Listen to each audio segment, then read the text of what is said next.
يا أيها الذين آمنوا لا يسخر قوم من قوم عسى أن يكونوا خيرا منهم ولا نساء من نساء عسى أن يكن خيرا منهن ولا تلمزوا أنفسكم ولا تنابزوا بالألقاب بئس الاسم الفسوق بعد الإيمان ومن لم يتب فأولئك هم الظالمون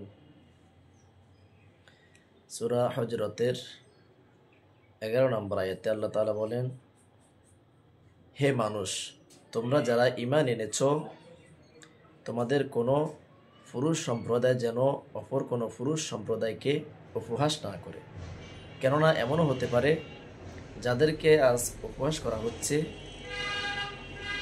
হতে পারে সে উপহাসকারীর চাইতে অধিক উত্তম। আবার নারীরাও যেন অপর কোনো নারীকে উপহাস না করে, কারণ হতে পারে উপহাসকারিণীদের চাইতে অপর নারী অধিক উত্তম।